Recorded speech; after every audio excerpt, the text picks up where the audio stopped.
Hello student, today I will discuss a new topic about Indian economy. Today our topic is basic concept of economy. আজকে আমরা কিন্তু ইকোনমির একদম যে basic concept আছে সেই কনসেপ্টটা দেখব, ঠিক আছে। আগের ক্লাসে কিন্তু আমি 5-year প্ল্যান, যেটা খুব ইম্পর্টেন্ট ইকোনমিকের দিক থেকে, সেই টপিকটা শেষ করেছি। আজকে আমরা দেখে নেব ইকোনমি জিনিসটা কী এবং কতগুলো ইকোনমিক টাইপস আছে এবং আমাদের যে সেক্টরগুলো কী কী আছে, প্রাইমারি, সেকেন্ডারি, টারশারি, সেই সেক্টরগুলো সম্পর্কে ডিসকাস করব। চলো দেখা যাক। তো প্রথমে আমরা জানবো হোয়াট ইজ ইকোনমি, ঠিক আছে। আমাদের ইকোনমি বলতে আমরা কি বুঝি অ্যাকচুয়ালি, ইকোনমিক্স, ঠিক আছে। অ্যাকচুয়ালি তো ইকোনমিক্স থেকেই তো ইকোনমি কথাটা এসছে, তাই না। তো ইকোনমিক্স জিনিসটা কি? তো the branch of knowledge concerned with the production, consumption and transfer of wealth, মানে যে ব্রাঞ্চে আমরা দেখব আমাদের যে প্রোডাকশান হচ্ছে, উৎপাদন হচ্ছে, কনজামশন করছি মানে ব্যয় করছি, ট্রান্সফার করছি ওয়েলথের, তো যেটা সব কিছু আমাদের যে শাখায় আলোচনা হচ্ছে সেটাকেই আমরা কিন্তু বলবো ইকোনমিক্স, ঠিক আছে। ইকোনমিক্সের সাথে ইকোনমি কিন্তু গুলিয়ে ফেলবে না, ইকোনমিক্স জিনিসটা কিন্তু এটাকে বলে। এইবারে আমরা জানবো এই ইকোনমি আছে যে আমাদের ইন্ডিয়ান ইকোনমি, আমরা যেটা অ্যাকচুয়ালি পড়ি, আমরা পড়ি ইকোনমিটা, ঠিক আছে। তো ইকোনমি অ্যাকচুয়ালি এইখান থেকে খুব কোশ্চেন আসে। আমাদের ইকোনমিকে দুটো ভাগে ভাগ করা যায়, একটা হচ্ছে মাইক্রো ইকোনমি আর একটা হচ্ছে ম্যাক্রো ইকোনমি, ঠিক আছে। তো মাইক্রো আর ম্যাক্রো জিনিসটা কি? তো মাইক্রো ইকোনমি শব্দটা এসছে মাইক্রস থেকে, ঠিক আছে, এবং এটা মানে হচ্ছে স্মল। আর ম্যাক্রো ইকোনমি কথাটা এসছে কোথা থেকে? ম্যাক্রো মানে হচ্ছে একটা বড়, তাই তো। তাহলে ম্যাক্রো মানে বড় আর মাইক্রো মানে কি? ছোট। এটা ম্যাক্রোস থেকে এসছে, এটা মাইক্রোস থেকে এসছে। আমাদের যে মাইক্রো ইকোনমি মানে প্রত্যেকটা ইকোনমি একটা কিছুর দিকে আমাদের ফোকাস করে, তাই তো। তো মাইক্রো ইকোনমিটা ফোকাস করছে আমাদের the action of the individual বা বিজনেসেস, মানে একজন ব্যক্তি যে কাজ করছে, যে ইনকাম করছে, সেইটার উপর যেটা ডিপেন্ড করছে সেটা হচ্ছে আমাদের মাইক্রো ইকোনমি। জানে আমাদের মাইক্রো ইকোনমিতে ফোকাস করছে শুধুমাত্র কি অ্যাকশনটা করছে ইন্ডিভিজুয়ালে, আর ম্যাক্রো ইকোনমিতে ফোকাসটা করছে কি action of the government country take to the influence broader economics. এখানে কিন্তু ইন্ডিভিজুয়াল কিন্তু কাজ এখানে কিন্তু ফোকাস করছে না, এখানে গভর্নমেন্ট কান্ট্রিতে যে যা হচ্ছে ইনকাম করছে সেগুলো কিন্তু সবই আমাদের ম্যাক্রো ইকোনমির মধ্যে পড়ছে, ঠিক আছে। আমাদের একটা এক্সাম্পল বলতে পারি, ইন্ডিভিজুয়ালস এবং ফার্মের যে ইনকাম সেটা কিন্তু আমাদের মাইক্রো ইকোনমির মধ্যে পড়ছে।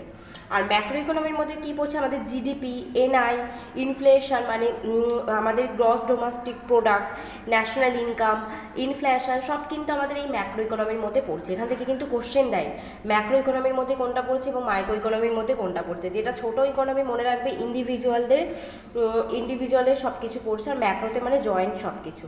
আর কি অ্যাডাম স্মিথ, যেটা আমাদেরকে অ্যাডাম স্মিথকে যাকে ফাদার বলা হয় থেকে ইকোনমি, তো তিনি কিন্তু founding the father of the modern economy, এই মডার্ন ইকোনমির কিন্তু ফাদার বলতে পারি এই অ্যাডাম স্মিথকে, ঠিক আছে। তিনি একটা বই লিখেছিলেন, বইটা পরীক্ষায় চলে আসে, দ্য ওয়েলথ অফ নেশন।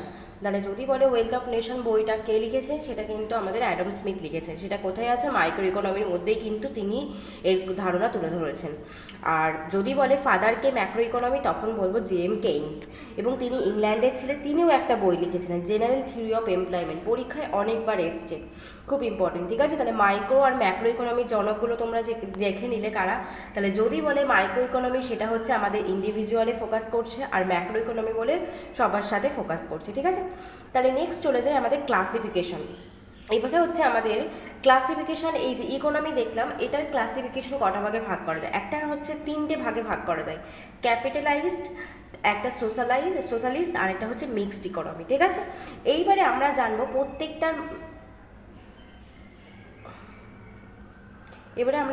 প্রত্যেকটার মধ্যে কোনটার ওপর ডিপেন্ড করছে, ঠিক আছে। এটা হচ্ছে এক একটা পয়েন্ট, আমি জাস্ট এটা একটু মার্ক করে দিলাম তোমাদের। তো ফার্স্ট পয়েন্ট দেখো, ওনারশিপ, ক্যাপিটালাইজ, ঠিক আছে। পরীক্ষায় কিন্তু এই টপিকটা থেকে এইখানটা থেকে খুব কোশ্চেন চলে আসছে, দেখতে পাচ্ছি ইদানিংকালে। তো ক্যাপিটালাইজড ইকোনমিতে কিসের, মানে এটাকে অ্যাকচুয়ালি বলে ধনতান্ত্রিক অর্থনীতি, ঠিক আছে। ধনতান্ত্রিক অর্থনীতিতে যে প্রাইভেট যে সমস্ত সেক্টরগুলো আছে সেটার ওপর কিন্তু সব কিছু ডিপেন্ড করে থাকে, ঠিক আছে। তাহলে যদি বলে প্রাইভেট সেক্টর, প্রাইভেট ওনারশিপ, মানে ক্যাপিটালাইজড ইকোনমিতে সব থেকে বেশি ওনারশিপটা কাদের থেকে? প্রাইভেটের। আর সোশ্যালাইজড ইকোনমির মধ্যে পাবলিক মানে সব কিছু, ঠিক আছে, পাবলিকের সব কিছুর ওপর এর ওনারশিপ থাকছে। আর মিক্সড ইকোনমি বললে কী হবে, প্রাইভেট এবং পাবলিক কিন্তু দুটোরই ইয়ে থাকছে। নেক্সট হচ্ছে এখানে হচ্ছে গভর্নমেন্ট রোল। তো গভর্নমেন্ট রোলটা ক্যাপিটালাইজ ইকোনমির মধ্যে কী আছে, তো ক্যাপিটালাইজ ইকোনমির মধ্যে কিন্তু গভর্নমেন্ট রোল বলতে গেলে এক ফোঁটা নেই বললেই চলে, নো রোল। আর সোশ্যালাইজ ইকোনমির মধ্যে গভর্নমেন্টের যে রোলটা আছে সেটা কিন্তু কমপ্লিট ইনভলভমেন্ট আছে, মানে বুঝতেই পারছো এটা পাবলিকের জন্য, তাই তো, তার জন্য তো গভর্নমেন্টের রোলটা থাকছেই। আর মিক্সড ইকোনমিতে কিন্তু লিমিটেড রোল আছে গভর্নমেন্টের, ঠিক আছে। তাহলে আমাদের দুটো পয়েন্ট দেখে নিলাম, একটা হচ্ছে ওনারশিপ আর একটা হচ্ছে গভর্নমেন্ট রোল। তো ওনারশিপটা সব থেকে বেশি যদি ক্যাপিটালাইজডে কার থাকে, প্রাইভেটের, সোশ্যালিস্টের হচ্ছে পাবলিকের, আর মিক্সডের হচ্ছে পাবলিক প্রাইভেট দুটোই থাকছে।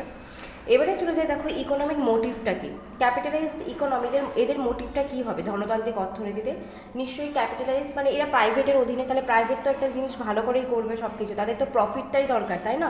যদি প্রফিট না পায় তাহলে কেন করবে ইনকামটা, তার জন্য এরা কিন্তু ফোকাস করে প্রফিটের ওপর। আর সোশ্যালাইজড ইকোনমির মধ্যে সবাই মানে পাবলিকের জন্য, তাহলে এটা সোশ্যাল ওয়েলফেয়ার যাতে পাবলিকের ভালো হয়, তাই তো, তার জন্য কিন্তু সোশ্যাল ওয়েলফেয়ারের ওপর ফোকাস করবে। আর মিক্সড ইকোনমিতে কিন্তু প্রফিট এবং সোশ্যাল ওয়েলফেয়ার দুটোতেই ফোকাস করছে। এবারে হচ্ছে ইনকাম ডিস্ট্রিবিউশন, মানে বিভিন্ন যে আমাদের ইকোনমিটা আছে, তিনটে ইকোনমি, ইনকামটা কীভাবে ডিস্ট্রিবিউশন হচ্ছে।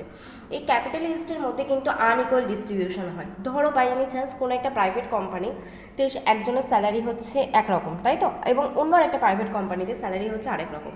তো সবার কি সমান স্যালারিটা হচ্ছে? নিশ্চয়ই হচ্ছে না। তাহলে এখানে কিন্তু ইনকামটা কিন্তু ডিস্ট্রিবিউশন হয়ে থেকে আনইকুয়াল। আর এইখানে আমাদের যেতে পারছে সোশ্যালাইজ ইকোনমির মধ্যে, এখানে কিন্তু ইনকামটা সবার মধ্যে কিন্তু সমানভাবে ডিস্ট্রিবিউট হবে। আর মিক্সডের মধ্যে কিন্তু লেস ইকুয়াল, মানে খুব কম মানে ইকুয়াল হবে। এবারে আমরা জানবো কোন কোন কান্ট্রি কোনটাকে ফলো করছে এবং ইকোনমিক ফ্রিডম কতটা আছে। ক্যাপিটালাইজড ইকোনমিক ফ্রিডম কমপ্লিটলি আছে, তাই তো, এটা নিজেদের ইচ্ছা মতো যা কিছু করতে পারে। আর সোশ্যালাইজডের মধ্যে কিন্তু ল্যাক অফ ফ্রিডম আছে, এবং মিক্সডের মধ্যে কিন্তু ফ্রিডমটা কী আছে, লিমিটেড ফ্রিডম আছে। এবারে ক্যাপিটালাইজড ইকোনমির মধ্যে মানে কোন কান্ট্রি পড়ছে, আমাদের ইউএসএ পড়ছে। আর সোশ্যালিস্টের মধ্যে হচ্ছে ইউএসএসআর আর নর্থ কোরিয়া। আর মিক্সডের মধ্যে কিন্তু ইন্ডিয়া যদি বলে কোন ইকোনমির মধ্যে পড়ছে, সেটা কিন্তু আমাদের মিক্সড ইকোনমির মধ্যে পড়বে, ঠিক আছে। তাহলে তোমরা দেখে নিলে ক্লাসিফিকেশন হচ্ছে আমাদের ইকোনমির তিনটে ভাগে ভাগ করা যায়, একটা ক্যাপিটালাইজ, একটা সোশ্যালিস্ট, আর একটা কি মিক্সড ইকোনমি। এবারে হচ্ছে আমরা চলে যাব, নেক্সট হচ্ছে আমাদের একটু কিছু এক্সট্রা ইনফরমেশান আছে, একটু দেখে নিয়ে এগুলো। ফাদার অফ দ্য ইকোনমিক্স কাকে বলা হয়, তাকে অ্যাডাম স্মিথকে বলে, ঠিক আছে। তো তিনি একটা বই লিখেছিলেন, an enquiry into the nature and the causes of the wealth of nation, সেটা কিন্তু পাবলিশ হয়েছিল 1776-এ, এটা কিন্তু তিনি লিখেছিলেন বইটা। এবারে হচ্ছে অ্যাডাম স্মিথ বিভিন্ন অর্থনীতিবিদ বিভিন্নভাবে ইকোনমিক্সটাকে ব্যাখ্যা করেছেন। তো অ্যাডাম স্মিথের ভাষায় economics is a study of the wealth only, মানে তিনি ইকোনমিক্সকে শুধুমাত্র ওয়েলথের ভাবেই ধরেছে, study of the wealth. Marshall যে ছিলেন তিনি ধরেছিলেন economics is a study of economic welfare. Economic welfare মানে কি, ইকোনমিক অর্থনীতির যে পরিষেবা সেটাকেই বলছে ইকোনমিক ওয়েলফেয়ার। আর রবিনস যে ছিলেন তিনি বলেছেন economic is a science that studies human behaviour as relationship between ends and scarce mean which have alternative use, ঠিক আছে।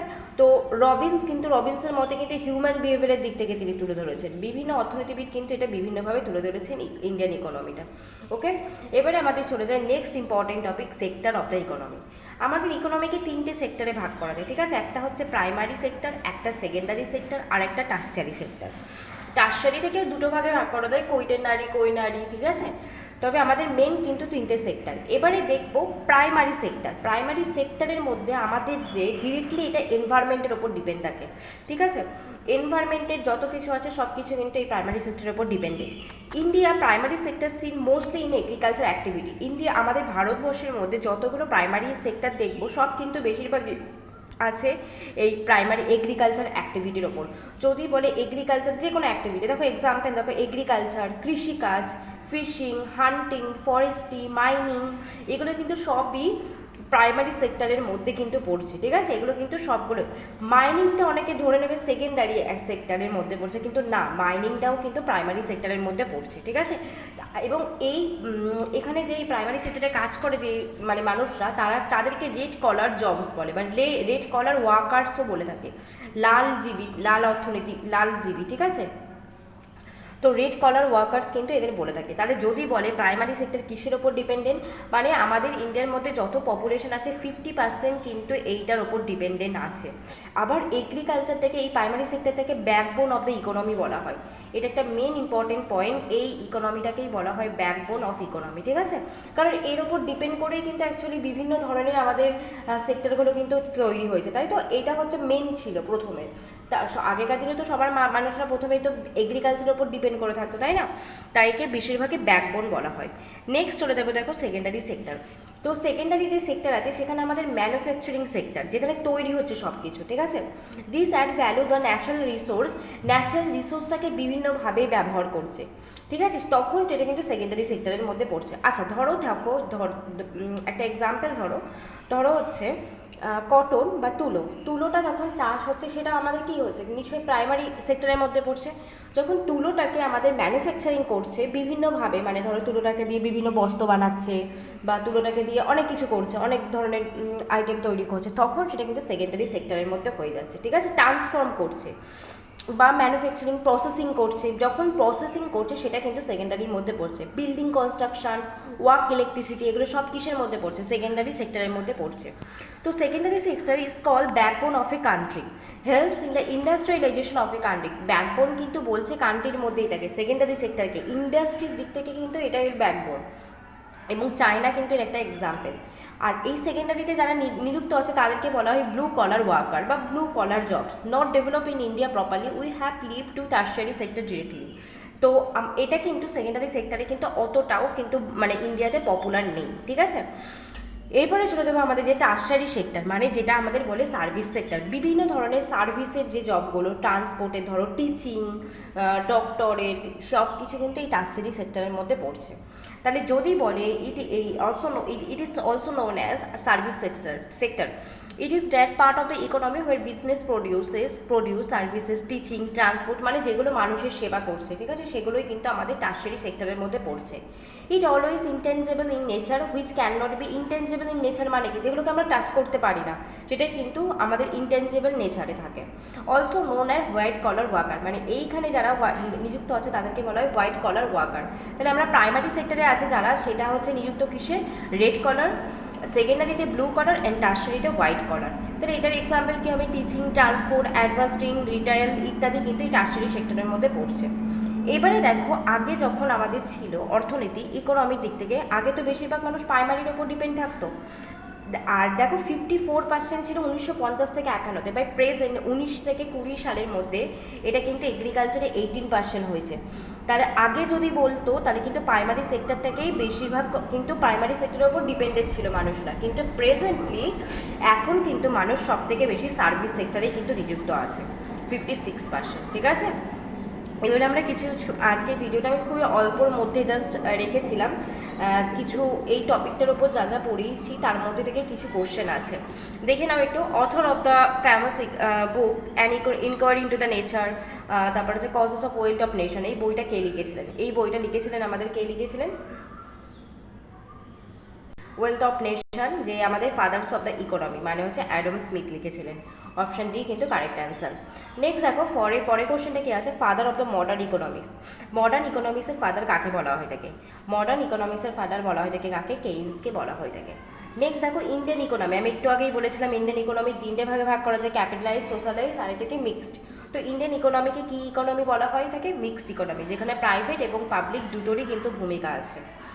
নেক্সট কোশ্চেন দেখো, till now which sector is the backbone of Indian economy. এখনও পর্যন্ত কিন্তু backbone কিন্তু agriculture সেক্টরটাকেই ধরে, যদিও বা সার্ভিস সেক্টরে মানুষ নিযুক্ত বেশি, কিন্তু এগ্রিকালচারটাকেই কিন্তু ব্যাকবোন ইন্ডিয়ান ইকোনমি বলে, এটা মনে রাখবে।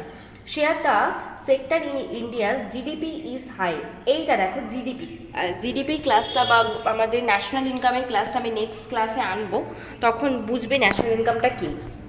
তো জিডিপির ক্ষেত্রে হাইয়েস্ট ভূমিকা কিন্তু সার্ভিস সেক্টরের আছে, ঠিক আছে। তো এই কটা কোশ্চেন আজকে থাকলো। তাহলে আজকে আমরা কিন্তু ডিসকাস করে নেবো ইন্ডিয়ান ইকোনমি কী এবং ইন্ডিয়ান ইকোনমির যে টাইপসগুলো আছে, ক্যাপিটালাইজ, সোশ্যালিস্ট, এবং ইন্ডিয়ান ইকোনমিকে কতগুলি সেক্টরে ভাগ করা যায়, এবং মাইক্রো এবং ম্যাক্রো ইকোনমি। আজকের ভিডিওটা খুবই সহজ হয়েছে এবং খুবই ছোট হয়েছে, এবং যার মধ্যে থেকে কিন্তু অনেক ইম্পর্টেন্ট কোশ্চেন কিন্তু বলে দিয়েছি।